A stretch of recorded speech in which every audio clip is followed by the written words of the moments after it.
अस्सलाम वालेकुम, मैं हूँ शाज़ेब खानज़ादा। हुकूमत के ख़त्म होने में 19 दिन रह गए हैं और इंतख़ाबात की तारीख के साथ साथ निगरां सेटअप के हवाले से भी मुल्क में एक सियासी बहस जारी है। निगरां हुकूमत के इख्तियारात से मुतालिक भी बहस जारी है और निगरां वज़ीर आज़म कौन होगा इस हवाले से भी बहस जारी है।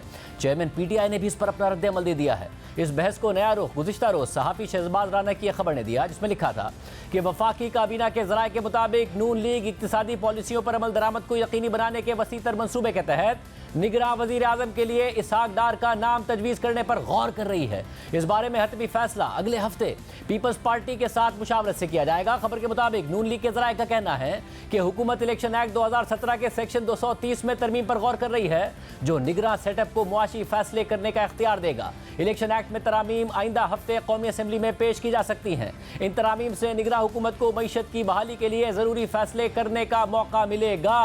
और इसी माहौल में वज़ीर ख़जाना इसहाक डार के इंटरव्यू ने भी एक नई बहस छेड़ दी। जिस वक्त यह खबर मीडिया पर चल रही थी, उसी वक्त वज़ीर ख़जाना इसहाक डार के मेज़बान आदिल शाहज़ेब को दिए गए एक इंटरव्यू का क्लिप भी सामने आ गया, जिसमें उन्होंने निगरां वज़ीर आज़म बनने के सवाल पर कोई तरदीद नहीं की, बल्कि ये कहा कि मैंने हर जिम्मेदारी बखूबी निभाई है, अल्लाह ने जिससे काम लेना होगा ले लेंगे। इसहाक डार ने यह भी कहा कि इलेक्शन एक्ट के सेक्शन 230 में तरमीम का फैसला हो चुका है। इलेक्शन एक्ट 2017 का सेक्शन 230 निगरां हुकूमत के इख्तियारात को रोज़मर्रा के उमूर निपटाने तक महदूद करता है और इस सेक्शन में तरमीम करने का मतलब है कि निगरां हुकूमत के इख्तियारात में इजाफा कर दिया जाए।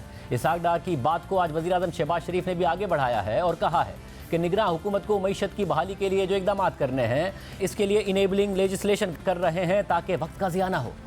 अगले माह इंटर्म गवर्नमेंट मार्ज वजूद में आएगी, जो हमारी इकॉनमी को टर्न अराउंड करने के लिए जो भी इकदाम हैं वो मुझे पूरी उम्मीद वो करेगी। इसके लिए हम इनेबलिंग लेजिस्लेशन भी कर रहे हैं ताकि इंटर्म गवर्नमेंट के ज़माने में वक्त का ज़िया ना हो और टीम एफर्ट्स के ज़रिए हम उसको फिल फॉर मामलात को हल करने के लिए पूरी कोशिश करें। इसहाक डार को निगरां वज़ीर आज़म बनाने की खबर पर पीपल्स पार्टी के रहनुमा शेरी रहमान ने आज न्यूज़ कॉन्फ्रेंस में कहा कि निगरां वज़ीर आज़म के लिए कोई नाम हमारी तरफ से फाइनल ही नहीं किया गया और ना ही हमने किसी नाम पर इत्तफाक किया है। कोई ऐसा एग्रीमेंट नहीं हुआ है, कोई ऐसी बात नहीं हुई है कि किसी का नाम हमारी तरफ से कम फाइनल हो जाए।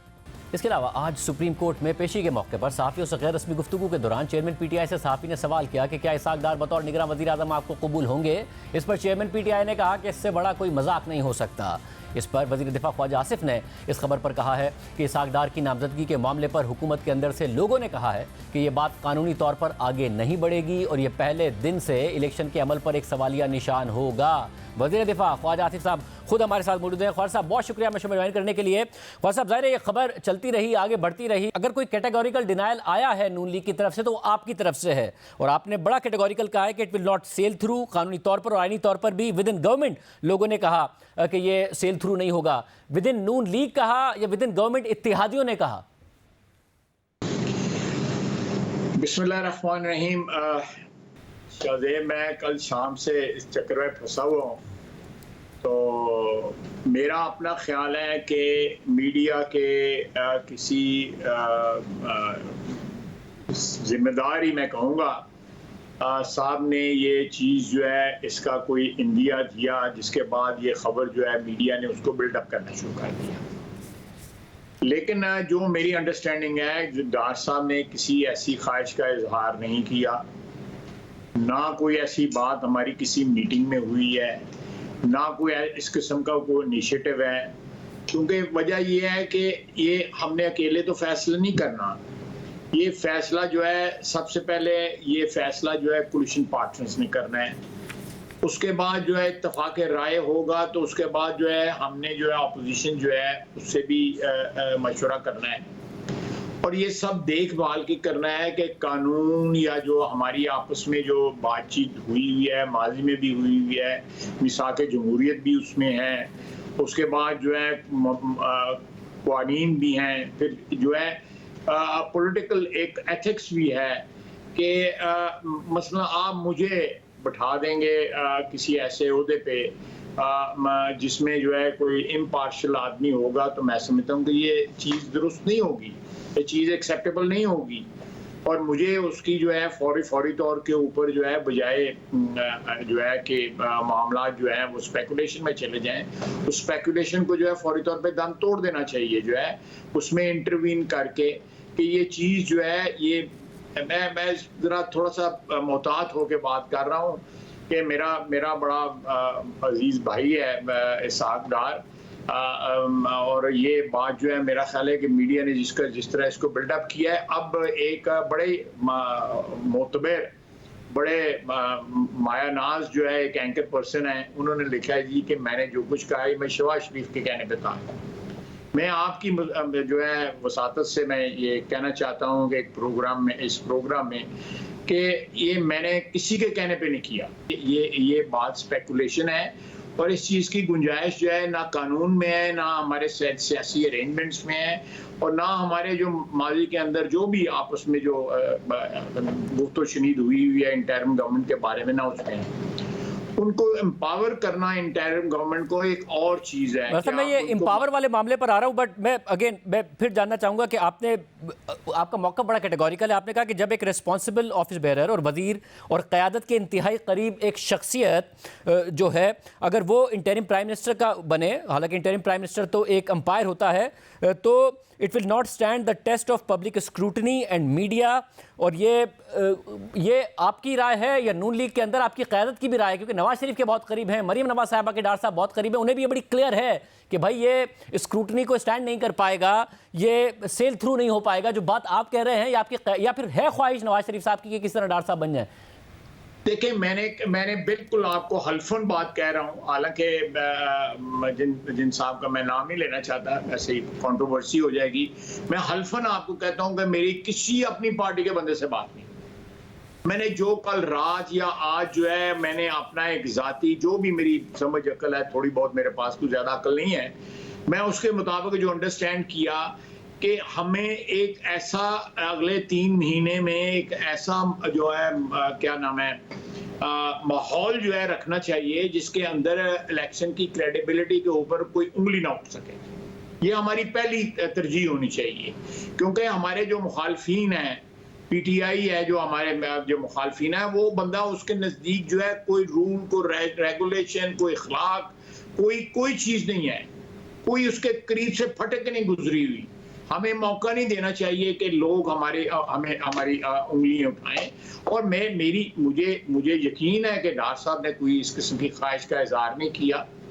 एक सहाफ़ी हैं, मैं उनका भी बड़ी इज्जत करता हूं, जिन्होंने ये खबर ब्रेक की है, सारे उनका नाम कोट कर रहे हैं, लेकिन डार साहब ने कहीं ये ख्वाहिश का इजहार नहीं किया, कहीं उन्होंने नहीं कहा कि मैं इस चीज़ का कैंडिडेट हूँ। और मैं समझता हूँ कि वो इन सारी बातों को जो मैं जो बयान कर रहा हूँ, वो उनको भी इन बातों का इल्म है, मुझसे बहुत बेहतर हो इनको इन बातों का इल्म। तो ख्वाजा साहब, फिर एक बात जो समझ नहीं आ रही है वो ये कि वज़ीर आज़म कह रहे हैं कि जो केयर टेकर हुकूमत होगी वो मईशत को टर्न अराउंड करने के लिए उसे इकदामात करने होंगे, इसलिए कानून साजी कर रहे हैं। यानी कि जो रोज़मर्रा के मामला देखती है केयर टेकर गवर्नमेंट, उसके अलावा सेक्शन 230 को तब्दील करके मजीद उन्हें इख्तियारात दिए जा रहे हैं। अब मुंतखब हुकूमत ही अच्छी लगती है ना फैसले करते हुए, फिर आप 90 दिन क्यों दे रहे हैं केयर टेकर गवर्नमेंट को? आप वक्त पर टाइम पूरा कीजिए, 2 महीने के अंदर इंतखाबात हो और एक मुंतखब और हुकूमत आ जाए, वही फैसले करे। केयर टेकर गवर्नमेंट को इतना ताकत क्यों दे रहे हैं? क्या नजर नहीं आ रहे आप लोगों को इंतखाबात, या फिर किसी और की ख्वाहिश है ये? नहीं, देखें, मुझे बिल्कुल एब्सोल्युटली क्लियर कट नजर आ रहे हैं इंतखाबात, और उसमें कोई शक शुबा नहीं है मेरे ज़हन में, कतई तौर पे कोई शक शुबा नहीं। एक बात।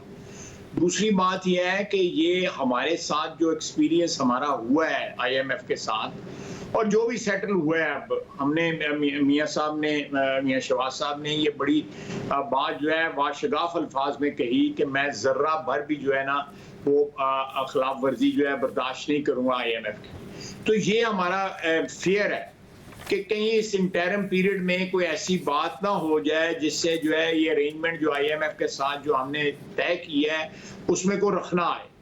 उस चीज़ को जो अरेंजमेंट हुई है उसको प्रोटेक्ट करने के लिए कोई लेजिस्लेशन होगी। उसमें ये नहीं है कि हमने कोई इख्तियारात बढ़ा देने हैं या हमने कोई जो है ऐसी चीज़ करनी है जिससे जो है कोई ऐसी अरेंजमेंट की ज़रूरत पड़ जाए इंटरिम पीरियड में जो कानूनी और इखलाकी और सियासी लिहाज से जो है उस पर एतराज़ हो सके। कतई तौर पे नहीं है। मैंने ये बड़ी क्लियर आपको बात बता दी है। मेरा किसी से राब्ता नहीं हुआ। मैं कल शाम से जो है मैं ये बात कह रहा हूँ कि ये मुनासिब नहीं है। जो भी लोग सजेस्ट कर रहे हैं इसको, वो ये मुनासिब नहीं है कि एक सियासी शख्सियत जो है, कदावर शख्सियत जो है, इसके लीडरशिप के करीब, बहुत करीब तरीन जो है शख्सियात हैं, उनमें से जो किसी शख्स को जो है वो इस ओहदे पे बैठाया जाए। इससे ये मतलब नहीं है कि ये डार साहब की ख्वाहिश है। ये जिसकी भी सजेशन है, मैं समझता हूँ कि उन्होंने कोई ठीक बात नहीं की। मैं और ख्वाजा साहब, ज़ाहिर है IMF की सख्त शराइत हैं और IMF प्रोग्राम की बहाली में वज़ीर आज़म ने किरदार अदा किया। दोस्त ममालिक से फंडिंग अरेंज करने में वज़ीर आज़म खुद कहते हैं आर्मी चीफ ने किरदार अदा किया। आप कहते हैं कि वज़ीर आज़म ने अपना पॉलिटिकल सरमाया लगाया, आर्मी चीफ ने किरदार अदा किया।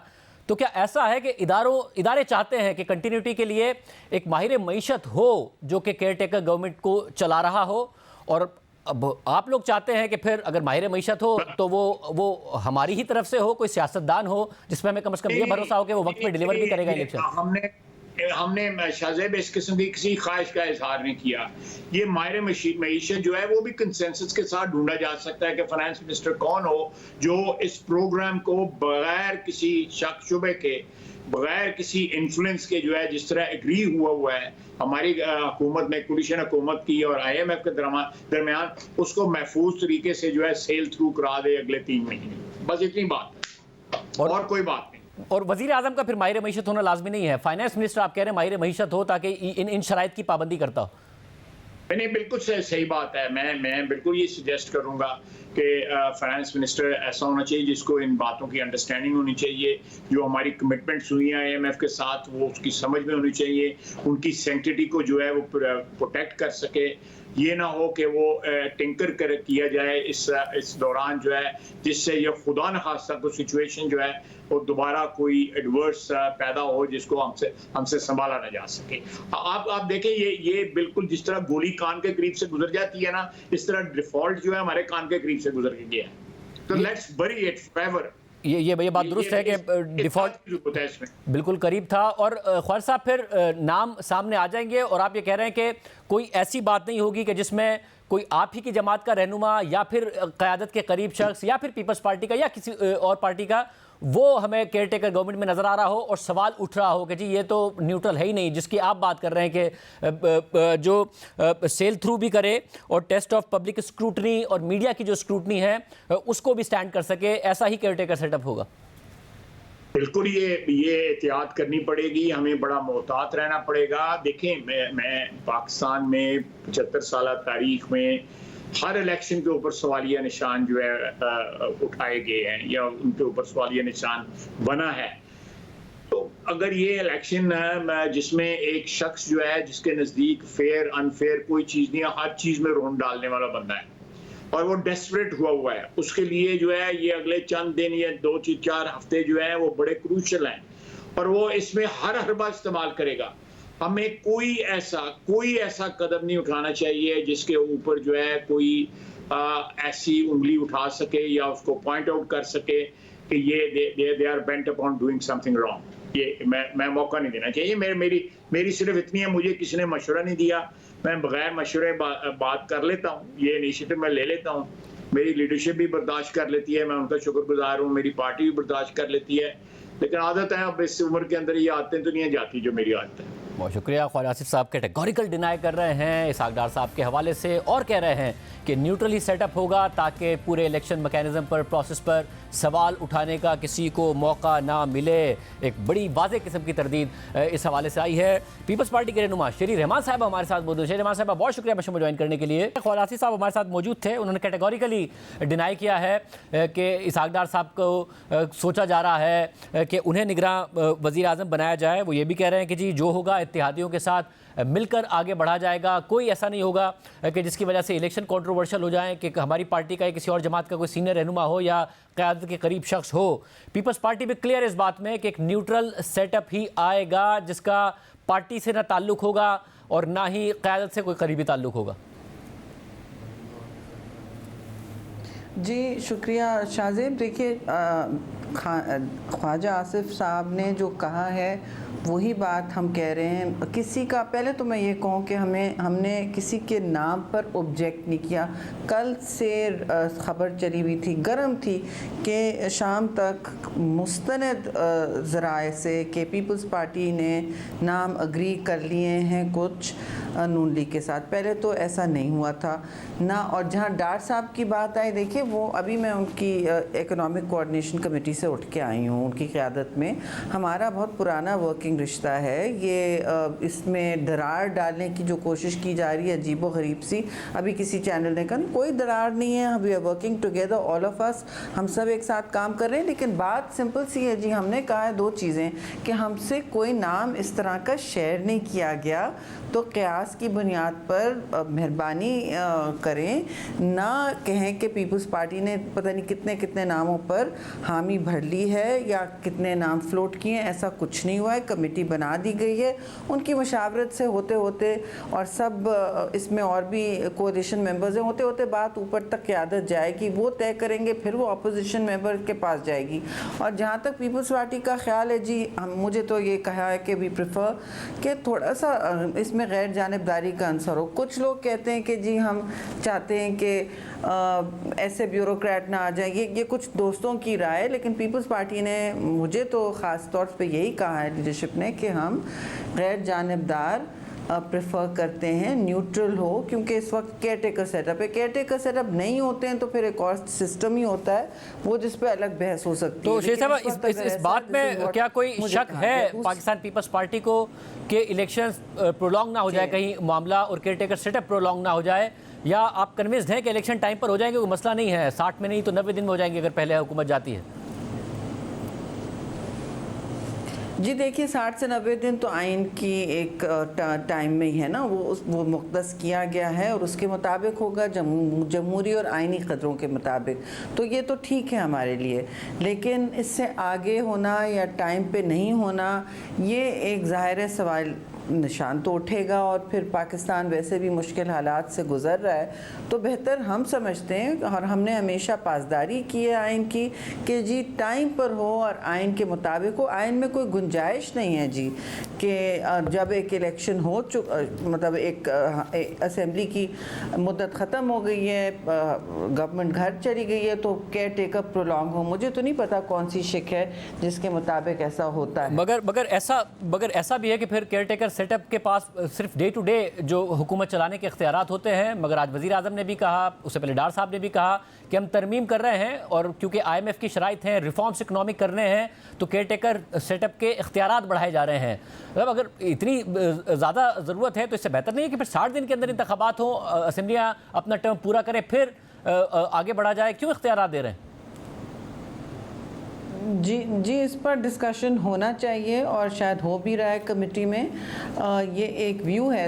एक व्यू ये है कि 3-3 महीने हुकूमतें ऑलमोस्ट मुअत्तल रहती हैं, और बांग्लादेश ने, आपको याद है, हमारी तरह केयर टेकर गवर्नमेंट्स का सेटअप किया था। ये माशाल्लाह के लंबे तवील अरसों में ये एक बात की कि केयर टेकर हो, कि वही हुकूमतें जो 11-11 साल से गैर आइनी तौर पर बैठी हुई हैं, वो ना एक आप पर हुक्मरानी फरमाएँ और फिर और आलूदा करें इलेक्शन के माहौल को, और मतलब लेवल प्लेइंग फील्ड ना हो, राह हमवार ना, इस तरह से। तो अब जो सूरत हाल है, पिछला तो मेरा ये, जब मुझे याद है मैं एम्बेसडर थी, तो उस वक्त 3 महीने जो थे उसमें हर काम मुअत्तल हुआ था इंटरनेशनली। तो एक ये है इशू, ये इंटरनेशनली हर काम मुअत्तल ज़रूर हुआ होता है, लेकिन हम देख सकते हैं इस वक्त, क्योंकि आप लंबे चौड़े चेंजेस हों तो 10,000 सवाल उठते हैं। बट डेफिनेटली ऐसा तो नहीं होना चाहिए कि हम तो नहीं प्रपोज़ कर रहे हैं कि जी इलेक्शन में डिले हो या कोई ऐसी लंबी चौड़ी ऐसा। फिर आपकी भी फिर ये राय नहीं होगी कि अगर इकोनॉमिक रिफॉर्म्स और IMF प्रोग्राम की कंटिन्यूटी बहुत ज़्यादा अहम है, तो बेहतर है कि 60 दिन में इलेक्शन हो जाए, हुकूमत अपना वक्त पूरा कर ले, रिफॉर्म करने की ज़रूरत पड़ रही हो और एक इलेक्शन एक्ट में तरमीम करने की ज़रूरत पड़ रही हो, ये ज़रूरी नहीं है? नहीं, 3 महीने या 2 महीने तो नहीं होगी ना गवर्नमेंट कोई, तो केयर टेकर गवर्नमेंट्स को कोई इख्तियार नहीं होंगे, ना उनको कोई सीरियसली लेता है जी। इस वजह से कोई उनको सीरियसली नहीं लेता, कोई बातचीत नहीं आगे बढ़ती, कोई कॉन्ट्रैक्चुअल आपका माहौल नहीं बन पाता और हर चीज़ मुअत्तल हो जाती है।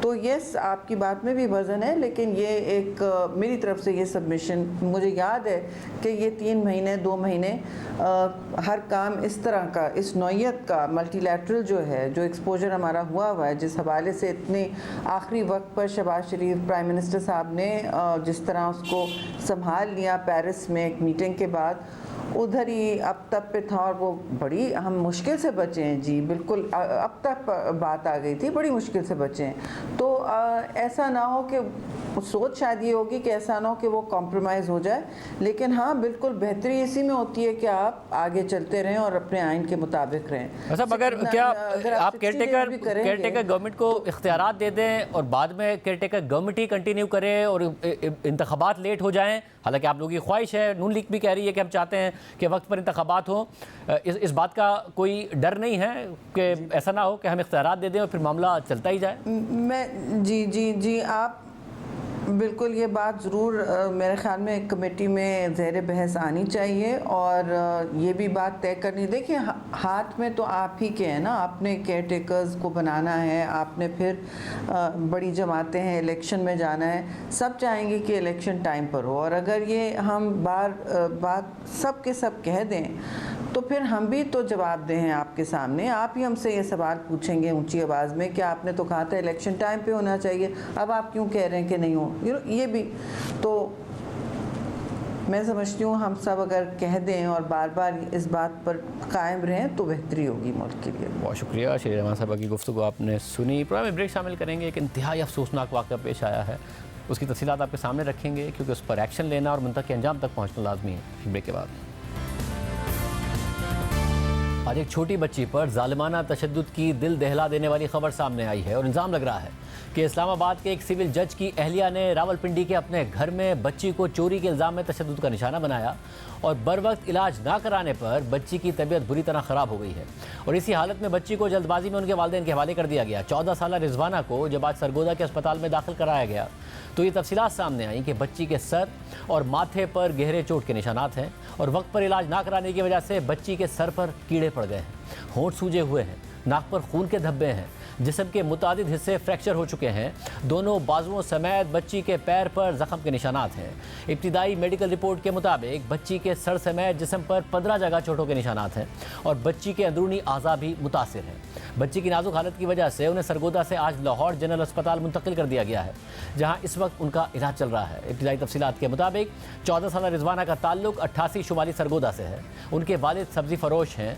6 माह पहले रिजवाना के वालिदैन ने मुख्तार नामी शख्स के ज़रिए अपनी बेटी रिजवाना को इस्लामाबाद के सिविल जज आसिम हफीज़ के रावलपिंडी के घर में घरेलू मुलाजमत के लिए काम पर लगवाया और इन 6 माह के दौरान रिजवाना की उनके घर वालों से कोई मुलाकात नहीं हो सकी, जबकि बच्ची के वालिदैन का दावा है कि गुज़िश्ता दिनों सिविल जज की अहलिया ने यह कहकर बच्ची को वापस ले जाने का कहा कि यह सही से काम नहीं करती है, जिसके बाद बच्ची के घर वाले सरगोदा से इस्लामाबाद के करीब बस अड्डे पर पहुंचे। वहां जज की अहलिया बच्ची को लेकर आई, उस पर चोरी का इल्ज़ाम लगाया और वापस ले जाने को कहा। बच्ची के वालिदैन का दावा है कि जब बच्ची को हवाले किया गया तो वो नींद बेहोशी की हालत में थी और उस पर बुरी तरह तशद्दुद हुआ था, जिसके बाद वो बच्ची को आज ही लेकर सरगोदा आ गए, लेकिन हालत इतनी नाजुक थी कि बच्ची को आज लाहौर जनरल अस्पताल ले जाना पड़ा। अब से कुछ देर पहले अस्पताल से मुतासरा बच्ची का वीडियो बयान सामने आया है, जिसमें वो खुद तफसीलात बता रही। आपको किस तरह मारते थे वो बताओ? डंडों से मारते थे, बल्लों से, डंडों से, डंडों से बहुत जोर से मारते। तो क्यों मारते थे, वजह क्या थी? मेरे से काम नहीं होता, फिर बाद में दर्द होती है, मैंने बहुत मारा। तो कितने अरसे से आपको मार रहे थे? 6 साल से। 6 माह से? मारता कौन था? हाजी। हैं? हाजी। आंटी? आंटी मारती थी? हाजी। बाजी मारती थी। आज बच्ची के वालिदैन ने जज की अहलिया पर ज़ालिमाना तशद्दुद का इल्ज़ाम लगाते हुए इंसाफ का मुतालबा किया। अब तक इस पूरे मामले पर कार्रवाई करते हुए सरगोदा पुलिस ने बच्ची को मुलाजमत पर रखवाने वाले शख्स मुख्तार को गिरफ्तार कर लिया है, जबकि तर्जुमान इस्लामाबाद पुलिस का कहना है कि तमाम तर वाक़े का जायज़ा ले चुके हैं, लेकिन अब तक हमें कार्रवाई के लिए किसी ने दरख्वास्त नहीं दी है। जैसे ही दरख्वास्त मौसूल होगी हम कार्रवाई शुरू कर देंगे। दूसरी तरफ फेडरल जुडिशल अकेडमी में तैनात सिविल जज आसिम हफीज़ ने इस हवाले से जी न्यूज़ के नुमाइंदे अयाज अकबर यूसुफजई से बात करते हुए कहा कि रिजवाना हमारे घर में मुलाजमा थी।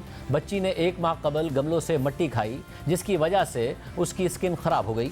मुझे बच्ची के सर में मौजूद चोटों का इल्म नहीं है क्योंकि बच्ची सर पर स्कार्फ बांधती थी। आसिम हफीज़ के मुताबिक मेरी अहलिया ने बताया कि बच्ची काम नहीं करती तो मैंने कहा कि उसे उसके घर छोड़ाओ। मेरी अहलिया ड्राइवर के हमरा बच्ची को सरगोधा उसके वालिदैन के पास छोड़ आई थी। मेरी बीवी का सोना गायब हुआ था लेकिन बच्ची पर तशद्दुद नहीं किया गया। बच्ची को मेरी अहलिया ने नहीं बल्कि उसकी अपनी वालदा ने मारा पीटा है।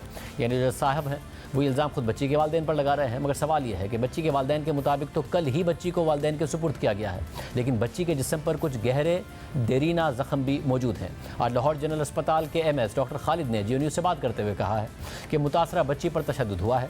तशद्दुद के निशानात पुराने हैं, टांगें फ्रैक्चर्ड हैं, सर पर भी चोट है।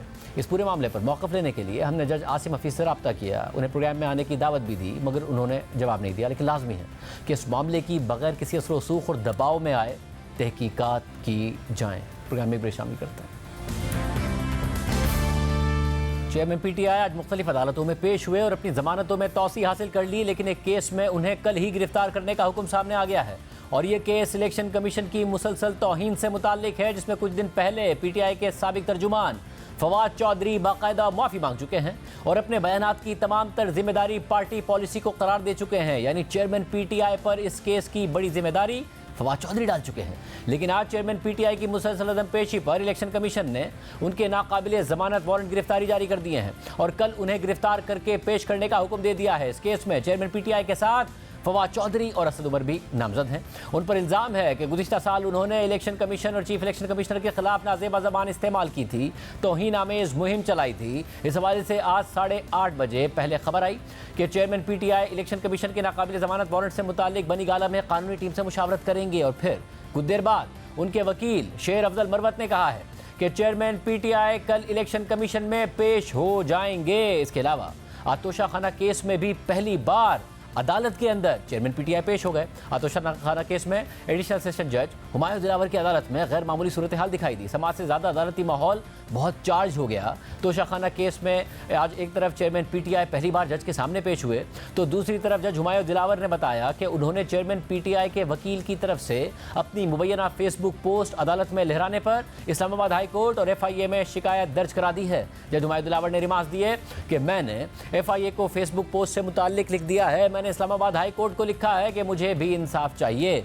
ऐसे सबके सामने फेसबुक पोस्ट के कागजात लहराए गए, कोई किसी के लिए जज नहीं बन सकता, मुझे भी इंसाफ चाहिए। अभी मामला कुछ यूँ है कि 18 जुलाई की समाअत में चेयरमैन PTI के वकील बैरिस्टर गौहर खान ने जज हुमायूं दिलावर से मंसूब कुछ फेसबुक पोस्ट कमरा अदालत में लहराई थी और उन पर अदम एतमाद का इजहार करते हुए कहा था कि उनके फेसबुक अकाउंट में चेयरमैन PTI के खिलाफ पोस्ट लगी हुई है, लिहाजा उनको ये केस नहीं सुनना चाहिए। तो जज हुमायूं दिलावर ने अपने फेसबुक अकाउंट को तो तस्लीम कर लिया था लेकिन कहा था कि ये पोस्ट मेरी नहीं है।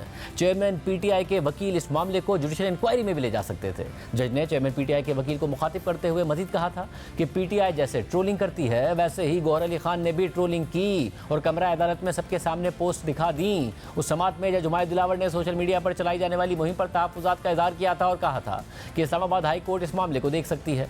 इससे पहले आज चेयरमैन PTI वकील कत्ल केस में सुप्रीम कोर्ट में पेशी के बाद तोशा खाना केस में जज के सामने पहली बार पेश हुए और हाजिरी लगाकर अदालत की इजाज़त से रवाना हो गए। लेकिन आज जब वो अदालत में आए तो नून लीग के रहनुमा अता तारड़ भी कमरा अदालत में मौजूद थे, जिस पर PTI के वकला ने अता तारड़ के खिलाफ नारेबाजी की और शोर शराबा किया। फिर बाद में चेयरमैन PTI की लीगल टीम ने कमरा अदालत में नारों पर माफ़ी मांग ली और साथ ही अता तारड़ का मुबैना ऑडियो पैगाम अदालत को सुनवाया जिसमें अता तारड़ नून लीग के कारकुनान को अदालत पहुँचने की हिदायत दे रहे होते हैं और फिर अता तारड़ अदालत में मौजूद भी होते हैं। जज हुमायूं दिलावर ने रिमार्क्स दिए कि जो नारे लगाने का वाक़या पेश आया इस पर नोटिस लूँगा। तो चेयरमैन PTI के वकील ख्वाजा हारिस ने इस्तदा की कि वकला की जानिब से मैं माफ़ी मांगता हूँ। जज ने मज़ीद रिमार्क्स दिए कि इससे पहले मैं स्पेशल कोर्ट का जज था, 1 साल में 13 कत्ल केसेस के फैसले किए। आप सीनियर वकील हैं लेकिन तल्ख अंदाज में बात करते हैं। तो ख्वाजा हारिस ने कहा कि मैं और इलेक्शन कमीशन के वकला कमरा अदालत में मौजूद नहीं थे। दोनों तरफ से नारे लगाने का वाकया पेश आया। इस पर जज ने ख्वाजा हारिस से कहा कि आपका बहुत बड़ा ज़र्फ है,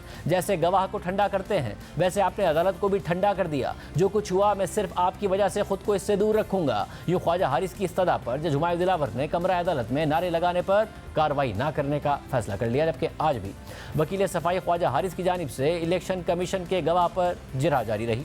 ख्वाजा हारिस ने सवाल उठाया कि अदालत कैसे कह सकती है कि गवाह के दस्तखत और इनिशियल्स असली हैं। तो जज ने जवाब दिया कि आप अदालत को फैसला या रिमार्क देने से नहीं रोक सकते। ख्वाजा हारिस ने मौका इख्तियार किया कि आप तो हमें वक्त पर फैसला भी नहीं मुहैया करते। इस पर जज ने रिमार्क दिए कि आप सीनियर वकील हैं, आपके रवैये पर अफसोस है। इसके बाद ख्वाजा हारिस ने इलेक्शन कमीशन के गवाह वक्कास मलिक से सवाल किया कि जिस फॉर्म बी का आपने बयान में जिक्र किया है क्या वो आपने खुद तैयार किया था। तो गवाह ने जवाब दिया कि चेयरमैन पीटीआई के साल 2018, 2020 और 2021 के फॉर्म बी मैंने तैयार नहीं किए थे। ख्वाजा हारिस ने पूछा कि क्या तोशाखाना के किसी तोहफे की जांच पड़ताल आपकी मौजूदगी में हुई थी। तो गवाह ने जवाब दिया कि मेरी मौजूदगी में तोशाखाना के तहाइफ की जांच पड़ताल नहीं हुई थी।